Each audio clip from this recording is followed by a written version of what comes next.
never imagined my own family would betray me, but they did, for just $900.00. My name is Elena Ramirez, and at 26 I had created something groundbreaking, a cloud-based platform to revolutionize how small clinics handle patient records. But, to my parents, I was still their daydreaming daughter, who needed a real career. I remember the moment it all fell apart. I was crammed into the corner of a noisy café in Austin, Texas, finishing a security patch when my phone buzzed. It was Mom. "Lena, we need to talk about your little app," she said, her voice thick with disapproval. "Brandon Ellis is interested in buying it." Brandon Ellis. The name alone made me sick. The son of my father's golf buddy. A startup genius who'd failed at 3 different ventures but always had flashy investors behind him. To my parents, he was a real businessman. MBA from Stanford, a LinkedIn profile filled with buzzwords, and more importantly, a man who knew better than me. "Mom, it's not for sale," I said, trying to stay calm. The beta test is starting next month. 5 clinics already signed." "Don't be stubborn, Elena," she snapped. "You're just a girl with a hobby. Brandon can make it legitimate." Just a girl. Those words stung worse than any slap. When I learned coding at 13, a silly obsession. When I graduated top of my class at UT Austin, a lucky break. When I poured every penny into this platform, an embarrassing waste. "The platform is mine," I said through gritted teeth. "I'm not selling." But they already had other plans. The next night, they invited me over for dinner. I should have known something was off when I saw Brandon there, grinning like he owned the place. My father beamed at him. "Not me." "Elena," my father said, sliding a check across the table. We decided to sell your app to Brandon. He's offering $900.00. Very generous, considering it's not finished." I stared at the check. Surely this was a joke. It wasn't. "You can't sell what's mine," I said, my voice cracking. "You don't own it." Brandon cut in smoothly. "Elena, be reasonable." "Your father mentioned your little app," Brandon said smoothly. "It's a nice start, but you need someone with real business experience to make it viable. Someone who knows how to market it." I glanced at my mother, desperate for support. She just smiled approvingly at Brandon. "He's right, sweetie. It's for your own good." They didn't know, they didn't even care to ask, that my little app was already a multi-million-dollar asset. The predictive engine I built could reduce clinic wait times by 45%, forecast appointment backlogs with 92% accuracy, and slash administrative costs by nearly 30%. 5 clinics had signed up for pilot programs, and a major healthcare tech firm based in Dallas had already approached me for a strategic partnership. But none of it mattered. To them, I was just a girl wasting her time. I stood, my chair scraping loudly against the hardwood floor. "You can't sell something you don't own," I said firmly. "I own the code, I own the patents, I own the company." My father's face turned a dangerous shade of red. "Elena, don't be ridiculous," he barked. "Brandon's offering you a real job, a job with benefits. You should be grateful." Grateful. The word hit me like a punch to the chest. Grateful that they were selling my life's work for a measly $900.00. I straightened my shoulders. "Keep your check," I said coldly, turning to leave. "And Brandon, good luck trying to steal my platform. You'll need it." But I underestimated just how low they would stoop. The next morning, I found out they had accessed my old backup laptop, the one I used back when I first started coding. They had copied everything, early sketches, outdated prototypes, even rough drafts. Claiming parental support gave them the right. Within days, Brandon announced his shiny new company. He had even used my early documents to file provisional patents, dragging my parents in as witnesses to fake timelines. The local tech news sites buzzed about the brilliant young entrepreneur reinventing healthcare. And my parents? They beamed with pride for him. But Brandon had made a fatal error. He didn't understand what he stole. What he had was only an empty shell. The real algorithms, the beating heart of my system, were stored securely in encrypted drives he couldn't touch. I spent the next week gathering everything. Every line of true code, every pilot contract, every email chain. And when I made my move, it would be devastating.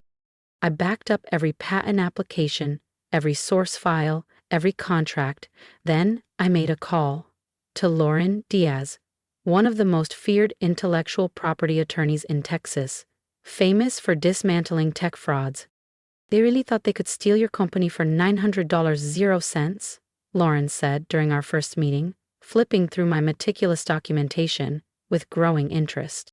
They thought I was just a girl with a hobby, I replied coolly. Lauren's lips curled into a sharp smile. Well then, let's teach them exactly what a girl with a hobby can do. I didn't realize it then, but that meeting set off a chain reaction that would rattle the local tech scene and utterly destroy Brandon Ellis.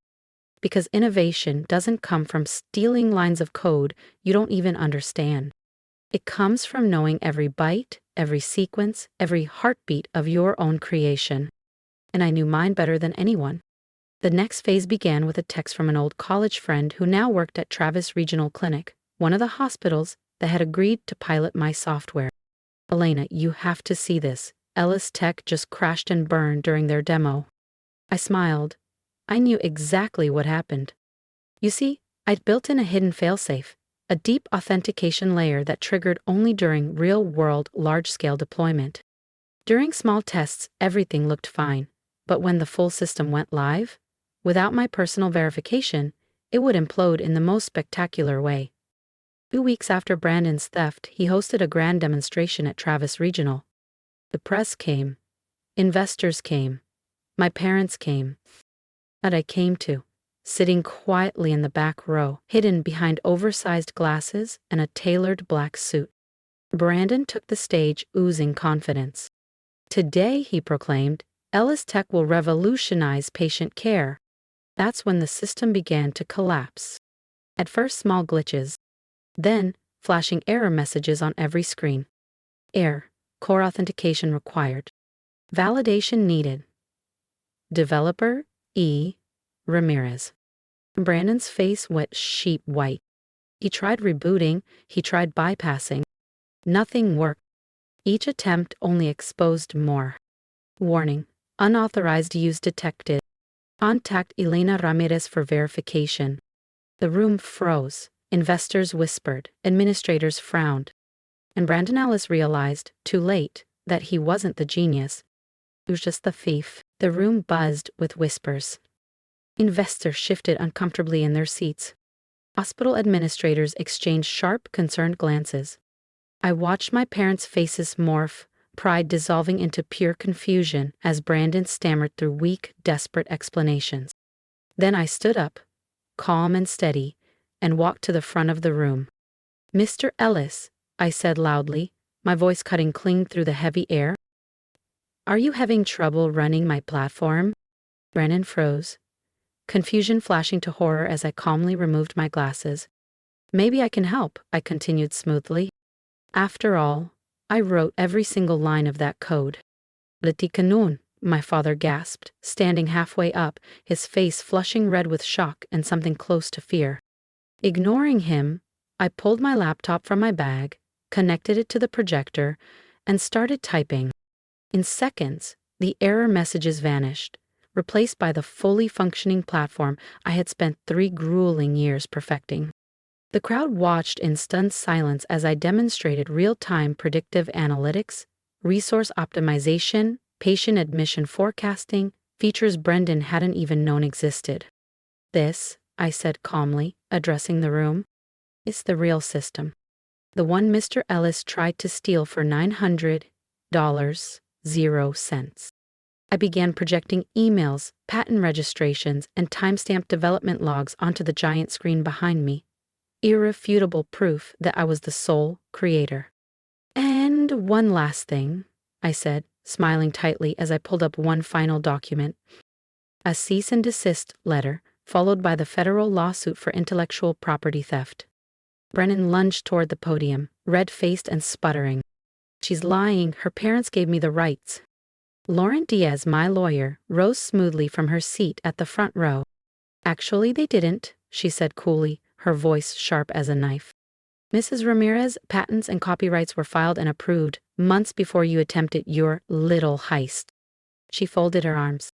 Would you care to explain how you obtained her intellectual property? Chaos exploded in the room. Investors stormed out, phones pressed to their ears, canceling deals in real time. Hospital administrators clustered together, murmuring about legal fallout. Journalists started snapping photos and shouting questions at Brandon, who stood frozen like a deer in headlights. My mother grabbed my arm. Elena, how could you embarrass us like this? Brandon was trying to help you. I gently pulled free. No, Mom, he was trying to rob me. And you helped me. Because you never believed I was enough. My father stammered. We were only trying to protect you. I looked him dead in the eyes. From what? Success? You're just a girl? I finished for him, my voice calm and steady. This, just a girl, built a system worth millions. The same system your friend's son tried to steal for less than the price of a second-hand laptop. I turned to the stunned audience. My name is Elena Ramirez. I'm the founder and CEO of PulseCore Technologies, and under my leadership, I look forward to showing the world exactly what real innovation looks like. The aftermath came fast, and it was brutal for Brendan Ellis. His investors fled overnight. His reputation in Austin's tech scene collapsed completely. And with Lauren Diaz pressing charges for intellectual property theft, he faced serious legal consequences. As for my parents, they tried to rewrite history, tried to act like they'd been trying to protect me all along. But the damage was done. How could I ever trust people who had so easily sold off everything I worked for? 6 months later, I stood once again on a stage, but under very different circumstances. PulseCore Technologies had just closed a $50 million 0 cents funding round.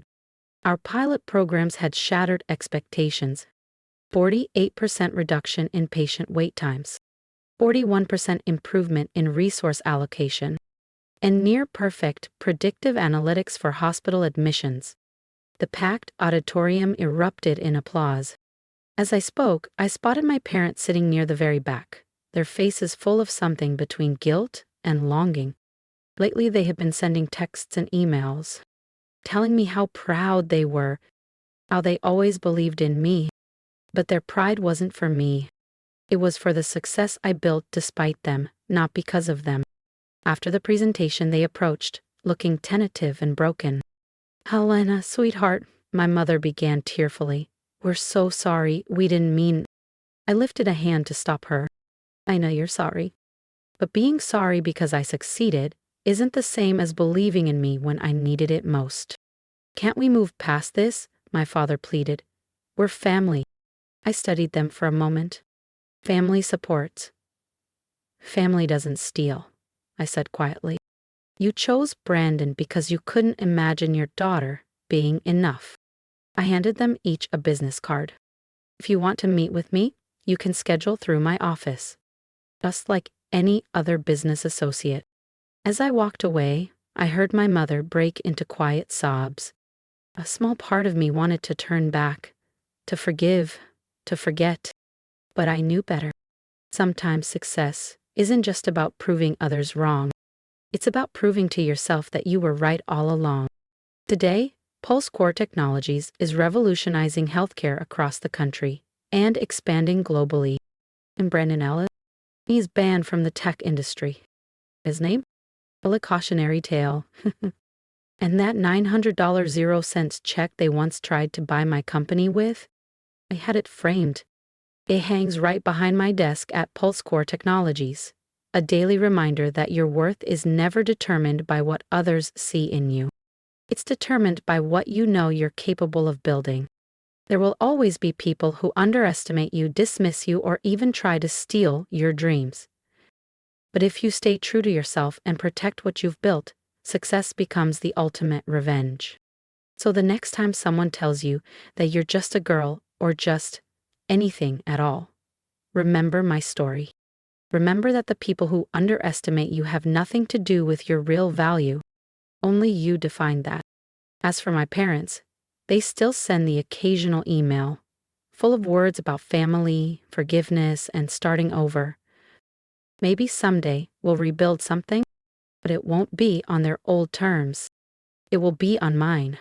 Not as the naive daughter they once doubted, but as the woman who proved them wrong. Because I'm not just a girl playing with code anymore. I'm Elena Ramirez, founder and CEO of a company that's changing the future of healthcare across the world.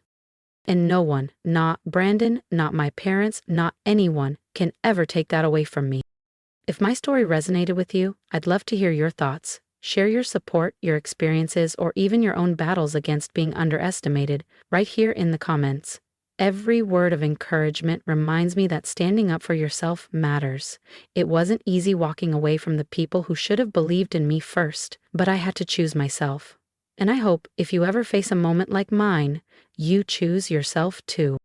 Believe in your work, guard your dreams fiercely, and never let anyone, not even family, convince you that your vision is too small.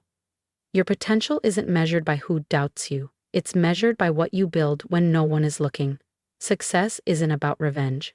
It's about rising above and knowing your worth, even when others refuse to see it. So leave a comment, show your support, and most importantly, remember this: you are not just anything. You are powerful, capable, and deserving of the life you dream of creating. I'm rooting for you, the way I had to learn to root for myself. And if no one has told you yet, you are more than enough.